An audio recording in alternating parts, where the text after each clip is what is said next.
What are spirit guides? Who are they and why are they here? Are they ghosts or are they something else? That's tonight's topic on Invisible Warriors. If you'd like to join the conversation, give me a call at 657-383-1264. Good evening, everyone. It's a beautiful night here in Uptown New Orleans. I hope you're having a beautiful night, too. I'm Melinda Mae Miller, and you're listening to Invisible Warriors here on Blog Talk Radio. We're celebrating Jazz Fest this weekend in New Orleans. Jazz Fest is the start of the festival season here, and the whole city is rocking out. It's pretty awesome. I hope you're rocking out, too. Everyone down here is sure having a good time.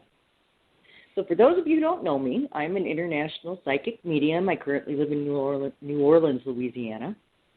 I come here a couple times a week to talk about the spirit world and how it relates to us, Earth people. If you don't already follow me on Facebook, you can check me out at facebook.com/mediummelinda. So, what are spirit guides? We hear that term all the time. It gets tossed around. Everybody thinks they have an idea of what it is, but what does it really mean? Well, in a nutshell, spirit guides are our personal, invisible warriors. They've chosen to help and guide us from the spirit world during our time here on Earth. We have a team of them. They do this for a variety of reasons that I'll go into in a minute, but it's important to understand that everyone has a spirit team who is dedicated to working with them, to help them in their time here on Earth. I just had a technical glitch. I know you couldn't see it, but I sure did. Give me one moment here. Okay. So one of the questions I'm asked a lot is, how do I meet my guides? I have to meet them so I know who I'm working with. I hear that a lot. People think they can't move forward until they've met these invisible dupes. Well, my answer to that question is no. You really don't have to meet them. The fact is, you already know them. You just don't have that awareness in your conscious mind right now. But if you've convinced yourself you need to meet these people before you can work with them, just throw that idea out the window right now. Roll it down, toss it up, throw it on the side of the road, because that is not the important part. Not right now. When it's time for you to meet them, they will introduce themselves to you, and you'll recognize them right away. I want to tell you a quick story. I spent years taking classes and doing meditations and saying, who were my spirit guides? Who were my spirit guides? And I finally gave up when I came to understand that it didn't matter if I knew them or not. And then a couple years ago, I was meditating, and sure enough, I had a vision during the meditation. A fellow came and introduced himself to me, and he didn't use the term spirit guide. He said, I'm kind of like your caretaker.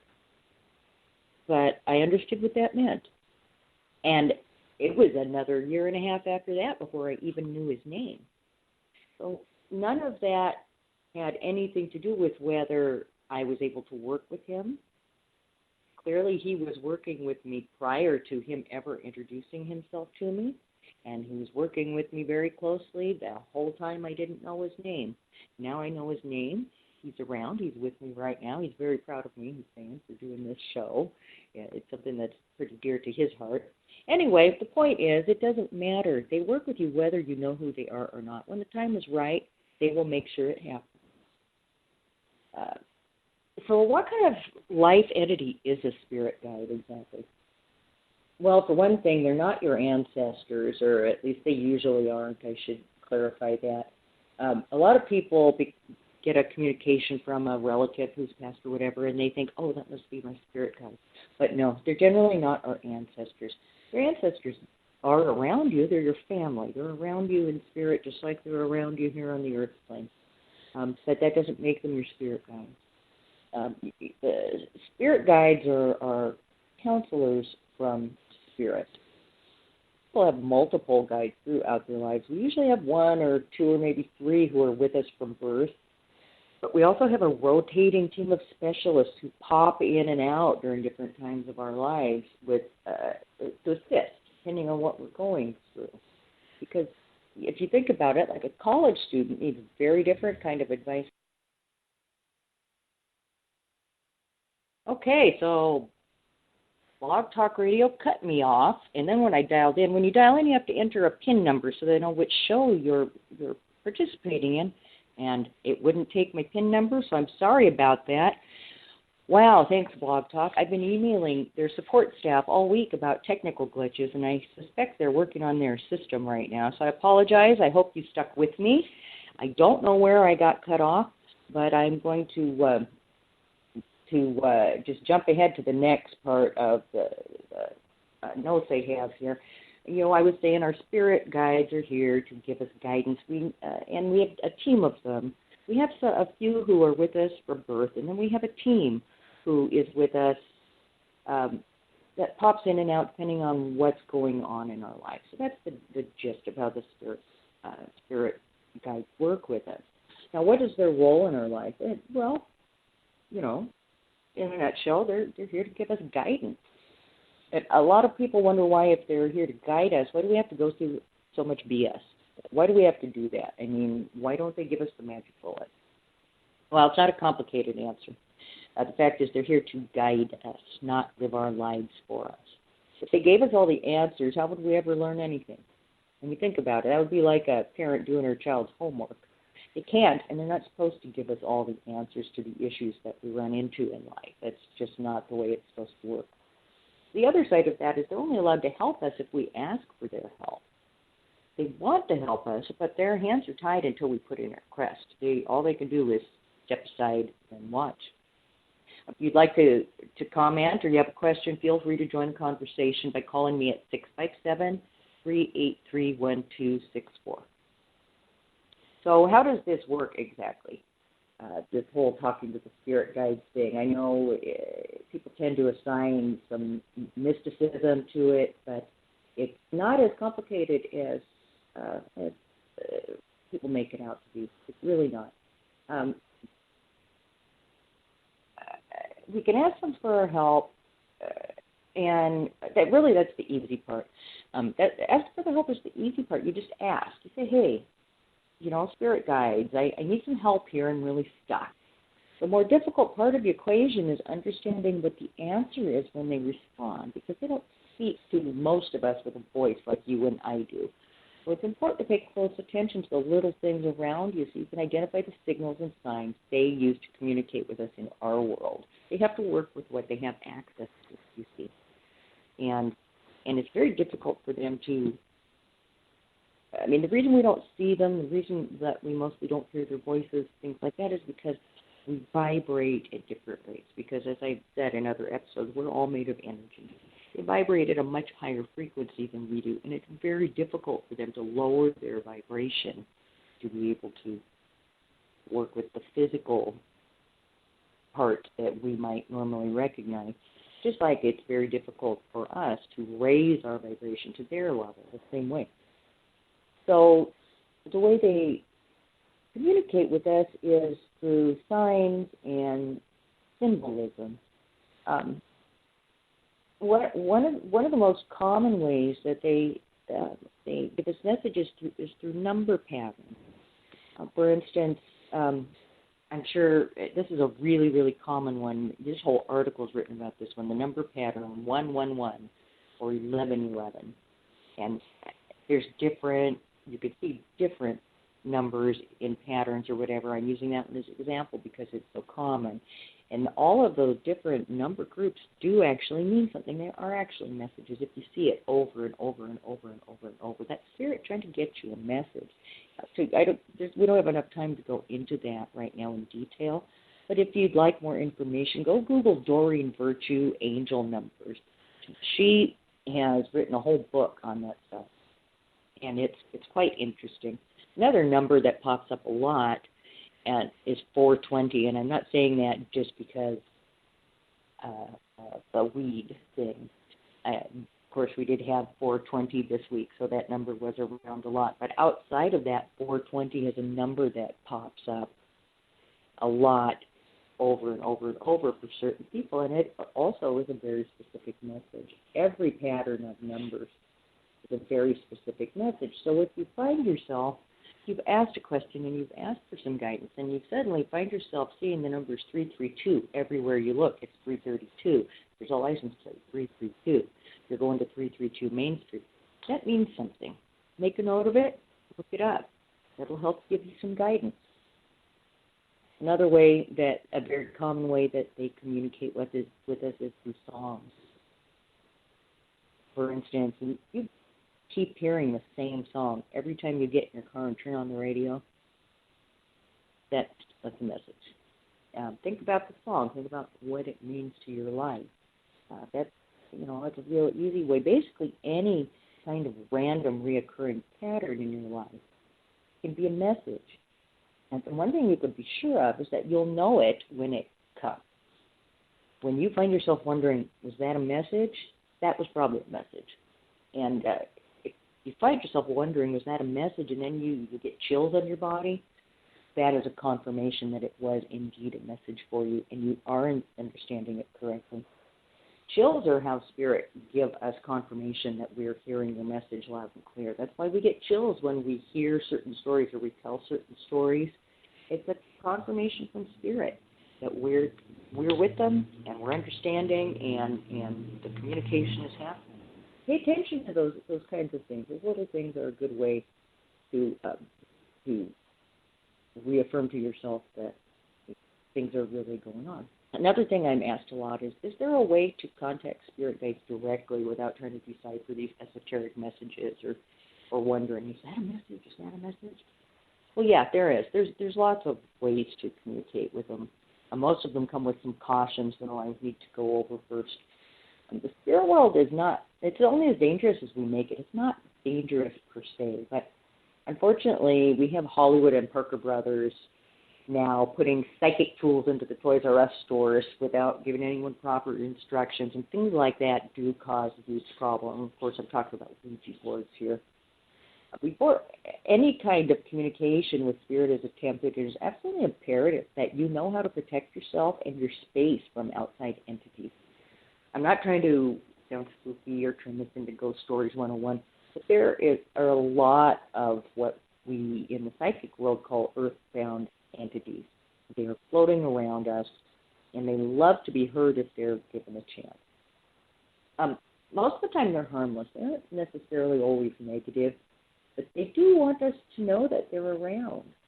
So if they see someone using an unprotected Ouija board or pendulum or whatever, they often jump in and pretend to be whoever it is we're trying to speak with just so they can be heard. Sometimes they're playing a joke on us. Sometimes they are just, sometimes they do have a mean streak. Earthbound entities are people who have passed who, for whatever reason, have not fully moved over into the next plane. I don't really understand why that is. There's a lot of different theories out there. They're definitely real. I see them. Some of us do have the ability to see them. I do see them. I see them all over the place, especially living in New Orleans.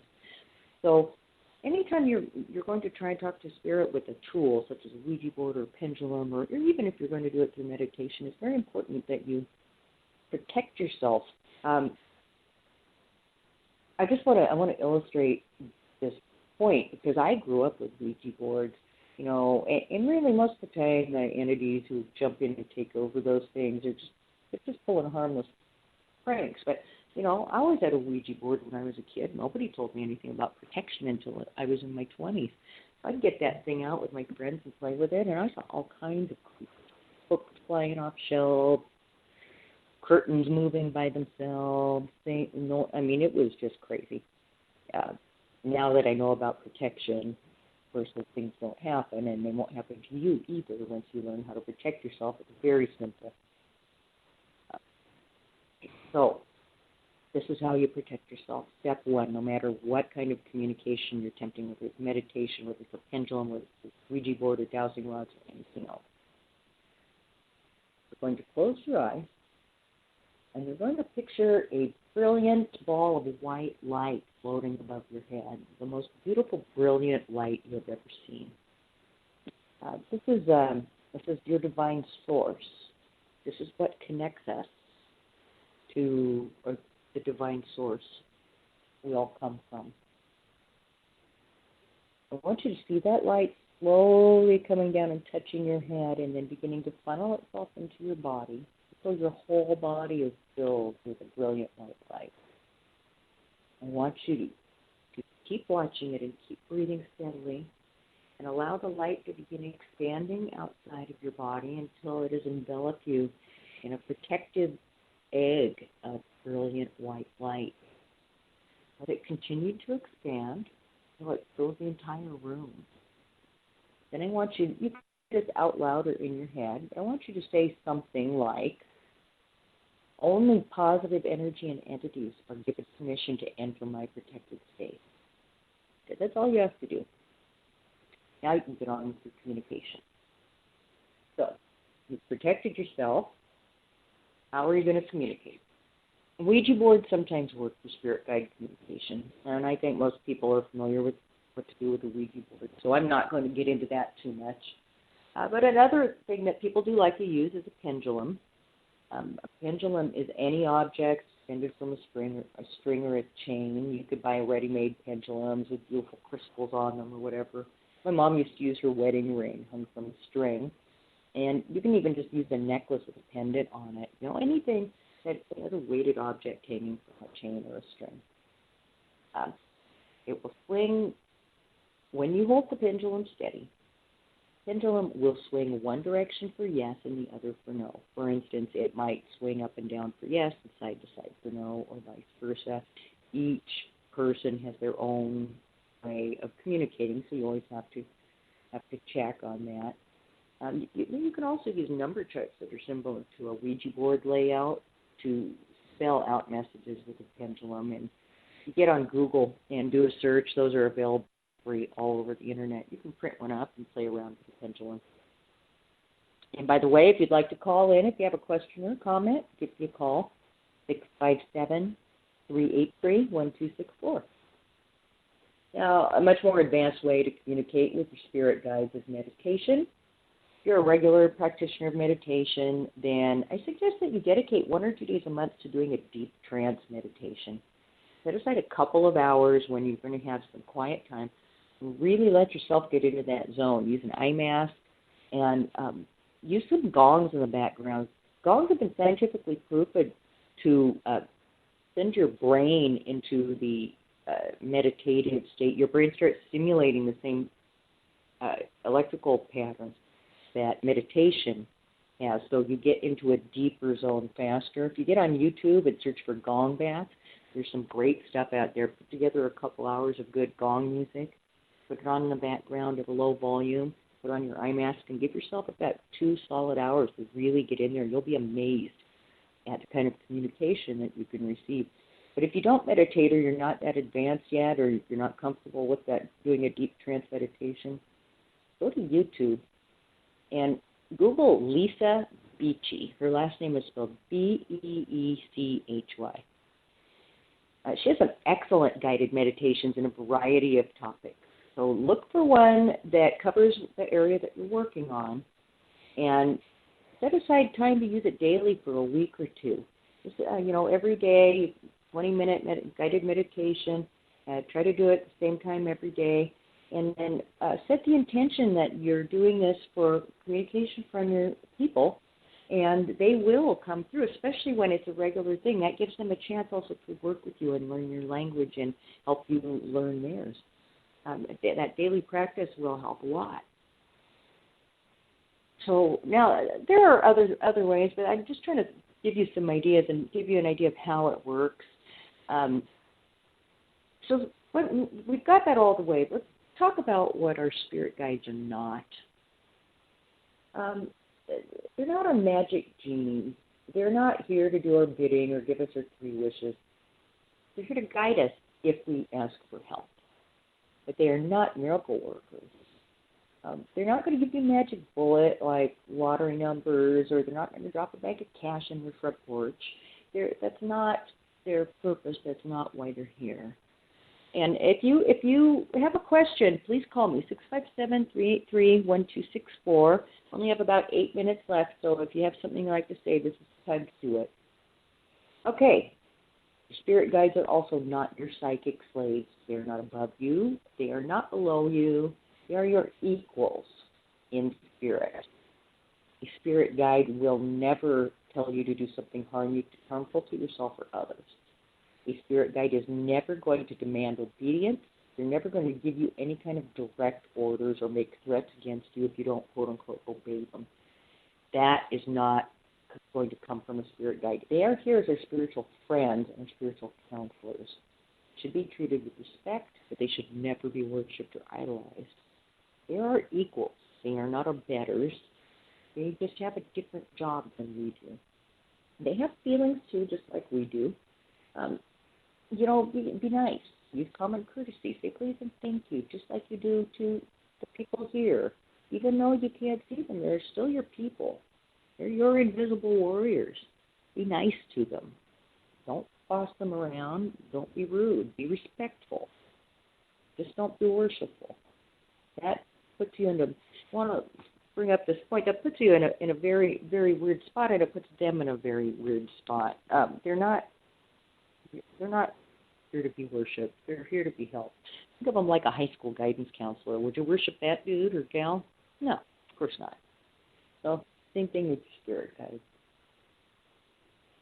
I want to talk about how to request help from them. This is something that a lot of people who are just exploring the topic don't understand, because we tend to assign this concept that they must be all-knowing, and it's really not the case. Okay, so you have to be specific. A random generic question like, what should I do with my life, is going to be nearly impossible to get an answer to. They don't know how to answer that. They know what path you're on, but they're not going to know how to answer that. So a better way to request help is to ask for guidance between the choices you're facing. For instance, is it time for me to look for another job? Yeah, there's a yes or no question. They might even, help direct you to the new job or give you a sign at work that no, it is not time to look for another job. That narrows down their options considerably. You get it. Ask, do I go north or south? Not which direction should I go. Give them stuff they can work with. It makes their job a lot easier. And it makes your job easier when it comes to understanding the message.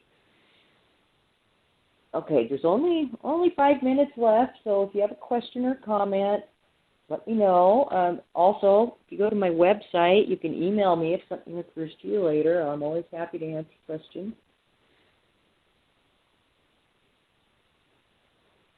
The whole reason I wanted to cover this topic is that the purpose of learning to work with your spirit guides is to advance your education into humanity. It's to advance your human experience and your understanding of people. It's not to enrich your life as a human with worldly goods. They're not here to drop gold in our laps. They're not here to buy us Ferraris. And that's a really important point to keep in mind as you start this part of your spiritual path. The purpose is to grow, not to enrich with money and possessions. It's a wonderful thing, and it takes some practice. Don't get discouraged. The best way to do it is to be consistent. Set aside, 20 minutes every day or an hour twice a week, but try to be consistent and stick to a schedule. It makes it easier for them, and it will make it easier for you. And if you can do that and you stick with it, you will see. You will get communication. You will begin to understand. You will be able to feel them around you. You will be able to feel their presence. And that is the beginning of being able to work with them. And they want to work with you. They really do want to work with you. If you'd like more information, I'm going to give you my website, because if you have a question later or a comment, you'd like to email me, there's a contact form on my website. Feel free to use it. My website is www.melindamaemiller.com. You can also find me on Facebook at facebook.com/mediummelinda. I'm here on the Blog Talk every Thursday and Sunday night at 10 p.m. Central Time. I like to talk about topics of spirit and how to make spirit accessible to everybody. My topic tonight has been spirit guides. What are they good for? Make sure you tune in Thursday at 10. My topic is going to be the secrets of manifestation. What are they? Is it really a secret? Is manifestation a real thing? How does that work? And Why aren't the psychics winning the lotteries? Yeah, I know, I'm being funny. I talked about that last week. But tune in Thursday, The Secrets of Manifestation. It will be interesting. Good night from beautiful uptown New Orleans. I'm having a great night. I hope you have a great night too. Thanks to everyone for being here. You've been listening to Invisible Warriors with Melinda Mae Miller. Special thanks and shout out to the band Noise Problem Selections for the theme song used under Creative Commons license. Have a great night.